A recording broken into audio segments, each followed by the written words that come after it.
Once again, welcome back to a new video of Aira's Vlogs. അപ്പോൾ നമുക്ക് നേരെ വീഡിയോയിലോട്ട് പോവാം.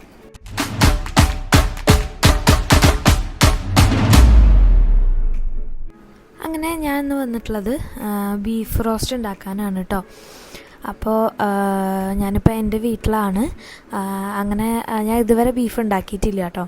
അപ്പോൾ എനിക്കൊരു ആഗ്രഹം എങ്ങനെയായിരിക്കും ഉണ്ടാക്കി കഴിയുമോ എന്നുള്ളത് അറിയാൻ വേണ്ടിയിട്ട്. അപ്പോൾ ഞാൻ എൻ്റെ വീട്ടിലെത്തിയപ്പോൾ ഞാൻ വിചാരിച്ചു ഒരു കാര്യം ചെയ്യാം, ബീഫൊന്ന് ഉണ്ടാക്കി നോക്കാം, എങ്ങനെയുണ്ട് എന്താണെന്നൊന്ന് നോക്കാമെന്നുള്ള ഒരിതാണ്. അപ്പോൾ ഉണ്ടാക്കി നോക്കിയപ്പോൾ കുഴപ്പമുണ്ടായിരുന്നില്ല, അത്യാവശ്യം നല്ല ടേസ്റ്റ് ഉണ്ടായിരുന്നു. അപ്പോൾ അത് നിങ്ങൾക്കും കൂടെ കാണിച്ചു തരാമെന്ന് വിചാരിച്ചു.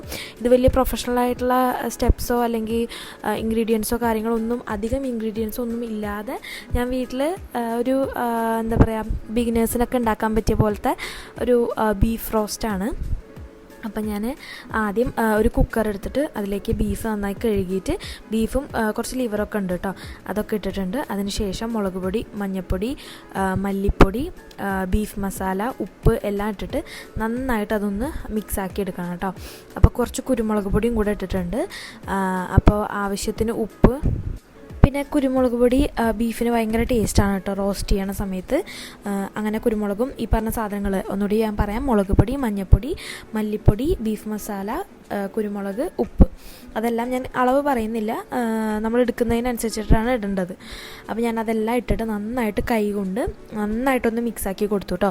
അപ്പോൾ ആദ്യം നമ്മൾ ചെയ്യേണ്ടത് ഇതൊന്ന് വേവിക്കാൻ വെക്കലാണ്. അപ്പോൾ അത് ചിലപ്പോൾ ഒരു 2 വിസിൽ 3 വിസിൽ അങ്ങനെ ബീഫിൻ്റെ വേവ് നോക്കിയിട്ട് വേണം നമ്മൾ വിസിലടിക്കാൻ വേണ്ടിയിട്ട്. അപ്പോൾ നന്നായിട്ട് എല്ലാം ഒന്ന് മിക്സാക്കി കൊടുക്കണം കേട്ടോ. അങ്ങനെ ഞാൻ എല്ലാം മിക്സാക്കി കൊടുത്തു. അതിന് ശേഷം എൻ്റെ ഈ ഒരു കയ്യിൽ ഒതുങ്ങുന്ന അത്ര വെള്ളമാണ് കേട്ടോ ഞാൻ ഒഴിച്ചു കൊടുക്കുന്നത്. അപ്പോൾ കൈ എന്താ കഴുകാത്ത, എന്താ വൃത്തിയില്ലാതെ ചെയ്യണമെന്നൊന്നും ആരും കമൻറ്റ് ചെയ്യണ്ട. നമ്മൾ വീട്ടിൽ നോർമലായിട്ട് ഉണ്ടാക്കുമ്പോൾ എല്ലാ വീടുകളിലും ഇങ്ങനെ തന്നെയാണ്. അപ്പോൾ ഞാൻ മിക്സ് ചെയ്തതിന് ശേഷം എൻ്റെ കയ്യിൽ ഒരു കൈ വെള്ളം കൊള്ളുന്ന അത്ര ഒഴിച്ചിട്ടുള്ളൂ, അത്ര വെള്ളം ആവശ്യമുള്ളൂ. അപ്പോൾ വിസിലടുപ്പിച്ച് 2-3 വിസിലടുപ്പിച്ച് കഴിഞ്ഞപ്പോൾ കണ്ടോ എത്രത്തോളം വെള്ളം അതിൽ നിന്ന് തന്നെ ഇറങ്ങിയിട്ടുണ്ട്. അങ്ങനെ ഞാൻ വേവ് നോക്കിയിട്ടോ, അപ്പോൾ കുഴപ്പമുണ്ടായിരുന്നില്ല. ഒന്നും കൂടിയും 2 വിസിലും കൂടി അടുപ്പിച്ച് കഴിഞ്ഞാൽ കറക്റ്റ് നമുക്ക് കഴിക്കാൻ പറ്റുന്ന അത്ര വേവിൽ കിട്ടും കേട്ടോ. അങ്ങനെ ഞാൻ 2 വിസിലും കൂടി അടുപ്പിച്ച് കഴിഞ്ഞു. അതിനുശേഷം ഞാൻ നല്ല അടി കട്ടിയുള്ള ഒരു ചട്ടിയാട്ടോ എടുത്തേക്കുന്നത്. നോർമൽ റോസ്റ്റ് ചെയ്യുമ്പോൾ നമുക്ക് അടുപ്പിലൊക്കെ ചെയ്യുകയാണ് ഏറ്റവും ബെസ്റ്റ്. പക്ഷെ ഞാനിപ്പോൾ ഗ്യാസിലാണ് ചെയ്യുന്നത്, അതുകൊണ്ട് തന്നെ നല്ല കട്ടിയുള്ള ഒരു ചീനച്ചട്ടിയാണ് എടുത്തിട്ടുള്ളത്. ചട്ടിയിലേക്ക് കുറച്ച് ഓയിൽ ഒഴിച്ചിട്ടുണ്ട്. അതിലേക്ക് ഞാൻ സബോളയാണ് കേട്ടോ ചേർക്കുന്നത്. അപ്പോൾ സബോള ആഡ് ചെയ്ത് കൊടുത്തിട്ടുണ്ട്. സബോള ആഡ് ചെയ്യുമ്പോൾ നമുക്ക് അധികം മൂക്കണ്ടെന്നാണ് പറയുക, ഒരുപാട് വഴഞ്ഞ് വരണ്ടെന്നാണ് പറയാറ്. പക്ഷെ ഞാൻ കുറച്ച് വഴറ്റിയപ്പോൾ കുറച്ച് അധികം ആയിപ്പോയി. പക്ഷെ അതൊന്നും ശരിക്കും പറഞ്ഞു കഴിഞ്ഞാൽ വലിയ നമ്മുടെ റോസ്റ്റിനെ ബാധിച്ചിട്ടില്ല. അങ്ങനെ സബോള വഴറ്റിക്കൊണ്ടിരിക്കുകയാണ് കേട്ടോ. അപ്പോൾ ഇത് ഒരുവിധം നിങ്ങൾ ചെയ്യുമ്പോൾ ഒന്ന് കളർ മാറിയതിന് ശേഷം ബാക്കിയുള്ളതും കൂടി ആഡ് ചെയ്യാം. ഞാനിപ്പോൾ വഴറ്റിയപ്പോൾ കുറച്ച് കൂടിപ്പോയി, കാരണം വീഡിയോ എടുക്കണ ആൾ അടുത്തില്ലാതിരുന്നപ്പോൾ ഞാൻ ജസ്റ്റ് അതിലേക്കൊന്ന് മാറിയപ്പോൾ ഒന്ന് ശ്രദ്ധ മാറിയതാണ്. അങ്ങനെ ഞാൻ അതിലേക്ക് ആവശ്യത്തിന് കുറച്ച് ഉപ്പും കൂടെ ആഡ് ചെയ്യുന്നുണ്ട് കേട്ടോ, കാരണം സബോള ഒന്ന് വെന്ത് വരാൻ വേണ്ടിയിട്ട്. ഒരുപാട് ആഡ് ചെയ്യേണ്ട, കാരണം എന്താണെന്ന് വെച്ച് കഴിഞ്ഞാൽ നമ്മൾ ബീഫിൽ ഓൾറെഡി ആഡ് ചെയ്തിട്ടുണ്ട്. അപ്പോൾ നോക്കിയിട്ട് വേണം കേട്ടോ ചെയ്യാനായിട്ട്. അപ്പോൾ സബോള ഒന്ന് ചെറുതായിട്ടൊന്ന് വഴണ്ടി വരണം കേട്ടോ.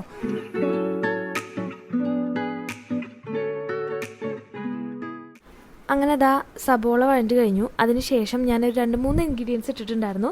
വീഡിയോ എടുക്കാൻ ഏൽപ്പിച്ച ആൾ ഒന്ന് ഒരു സ്ഥലം വരെ പോയതാണ്. അപ്പോൾ പിന്നെ ബാക്കി വീഡിയോസ് എടുക്കാൻ പറ്റിയില്ല. ഞാനതിൽ ആഡ് ചെയ്തത് എന്താണെന്ന് വെച്ച് കഴിഞ്ഞാൽ ഇഞ്ചി, വെളുത്തുള്ളി, പിന്നെ തക്കാളി, ഇത് 3 ആഡ് ചെയ്തിട്ടുണ്ടായിരുന്നു. കുറച്ച് പച്ചമുളക്, ഇത് 3 ആണ് കേട്ടോ ആഡ് ചെയ്തത്. എനിക്ക് കറിവേപ്പില കിട്ടിയില്ല, അങ്ങനെ അത് 3 കൂടി ഇട്ടിട്ട് ഒന്ന് വഴറ്റിയെടുത്തു. ഞാൻ നേരത്തെ പറഞ്ഞ പോലെ ഇത്ര വഴണ്ടി വരേണ്ട ആവശ്യമില്ല, ഒരുവിധം ചെറുതായിട്ടൊന്ന് വഴണ്ടാൽ മതി. അതിലേക്ക് നമ്മൾ നേരത്തെ വേവിച്ച് വെച്ചിട്ടുണ്ടായിരുന്ന നമ്മുടെ ബീഫ് ഒഴിച്ചു കൊടുത്തു കേട്ടോ. അപ്പോൾ ഈ കറി വേണമെന്നുണ്ടെങ്കിൽ, ആ ഒരു ഗ്രേവി വേണമെന്നുണ്ടെങ്കിൽ നമുക്ക് മാറ്റി വയ്ക്കാം, അല്ലെങ്കിൽ അതിൽ തന്നെ ഇരുന്ന് നന്നായിട്ടൊന്ന് വഴണ്ടി വരികയാണെങ്കിൽ അത്രയും ടേസ്റ്റാണ് കേട്ടോ. അപ്പോൾ ലോ ഫ്ലെയിമിലിട്ടിട്ട് പയ്യെ നമുക്ക് ഇതെല്ലാം ഒന്ന് നന്നായിട്ട് വരട്ടി, ഇതിൻ്റെ ഗ്രേവി എല്ലാം വറ്റി നല്ലോണം ഒരു ബ്ലാക്ക് കളർ ആവുന്ന പോലെ വഴറ്റിയെടുക്കണം കേട്ടോ. അങ്ങനെ ബീഫ് ഉണ്ടാക്കുന്ന സമയത്ത് ഭയങ്കര മഴയായിരുന്നു കേട്ടോ, നല്ല മഴയായിരുന്നു. അങ്ങനെ ബീഫ് ഒരുവിധം റെഡി ആവാറായിട്ടുണ്ട്. അങ്ങനെ നമ്മൾ ഇടയ്ക്കിടയ്ക്ക് മിക്സ് ചെയ്ത് കൊടുത്ത് ഒന്ന് അടച്ചു വെച്ച് അങ്ങനെ നന്നായിട്ടൊന്ന് വരട്ടിയെടുക്കണം. അടുപ്പിലാണെങ്കിൽ അടിപൊളിയായിട്ട് വേഗം റെഡിയാവും കേട്ടോ. നമ്മൾ ഗ്യാസിലായതുകൊണ്ട് അടി കട്ടിയുള്ള പാത്രം വെച്ച് കുറച്ച് നേരം നന്നായിട്ടൊന്ന് വരട്ടിയെടുക്കണം. അപ്പോൾ ആ സമയം കൊണ്ട് ഇതാ ഗ്രേവിയൊക്കെ ഒന്ന് വറ്റി വന്നിട്ടുണ്ട്. ഇനി നമുക്ക് നോക്കി അടി പിടിക്കാതെ നന്നായിട്ടൊന്ന് മിക്സാക്കി കൊടുക്കണം കേട്ടോ. പിന്നെ ഇതിപ്പോൾ അങ്ങനെ ആർക്കും അറിയാത്ത റെസിപ്പിയൊന്നും അല്ല. ഞാൻ ജസ്റ്റ് എൻ്റെ വീട്ടിൽ ഞാനൊന്ന് ട്രൈ ചെയ്തപ്പോൾ നിങ്ങൾക്കും കൂടെ കാണിച്ചു തരാമെന്ന് തോന്നിയിട്ട് അധികം ഇൻഗ്രീഡിയൻസ് ഒന്നും ആഡ് ചെയ്യാത്ത ഒരു ബീഫ് റോസ്റ്റാണ് നിങ്ങൾക്ക് കാണിച്ചു തരുന്നത് കേട്ടോ. അങ്ങനെ നന്നായിട്ട് ഇതാ വരണ്ട് വന്നിട്ടുണ്ട്. ലാസ്റ്റ് കുറച്ച് വെളിച്ചെണ്ണയും കൂടെ ഒഴിച്ചു കേട്ടോ. അപ്പോൾ ഇങ്ങനെയാണ് ഇപ്പം ഞാൻ ഉണ്ടാക്കിയത് ബീഫ്. നോർമലി നമ്മൾ കഴിക്കുന്ന സമയത്ത് അതിൽ ജീരകം, പട്ട, അതുപോലെ ബേ ലീഫ് അങ്ങനത്തെ ഒക്കെ കാര്യങ്ങളുണ്ടാവും. ഞാനതൊന്നും ആഡ് ചെയ്തിട്ടില്ല. ഞാൻ ഒന്നും ആഡ് ചെയ്യാതെ കുറച്ച് സാധനങ്ങൾ മാത്രം ഇട്ടിട്ട് ഉണ്ടാക്കിയതാണ്. അപ്പോൾ ഇത്രയൊക്കെയാണ് ബീഫ് ഉണ്ടാക്കേണ്ട ഒരു റെസിപ്പി കേട്ടോ ഞാൻ ഉണ്ടാക്കിയത്. നിങ്ങളിതുപോലെ ഒന്ന് ജസ്റ്റ് ട്രൈ ചെയ്ത് നോക്ക്, എങ്ങനെയുണ്ടെന്ന് പറയണേ. അങ്ങനെ നമ്മുടെ ബീഫ് റോസ്റ്റ് ഓൾമോസ്റ്റ് റെഡി ആയിട്ടുണ്ട്. ഇനി നമുക്കൊരു പാത്രത്തിലേക്ക് മാറ്റാം കേട്ടോ. ഇക്ക ടേസ്റ്റ് ചെയ്ത് നോക്കുന്നുണ്ട്. നിങ്ങൾ ഹൈലൈറ്റിൽ കണ്ടിട്ടുണ്ടാവും. അപ്പോൾ ഇക്കയുടെ റിവ്യൂ കൂടെ കാണാം കേട്ടോ.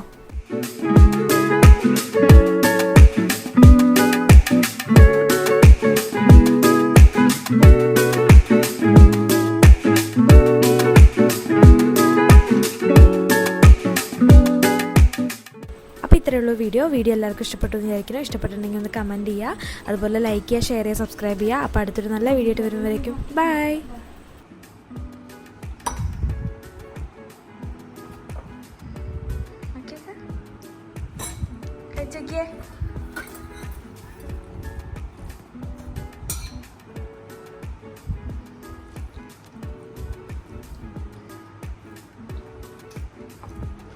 എങ്ങനെയുണ്ട്? സൂപ്പറായിട്ട് സത്യം.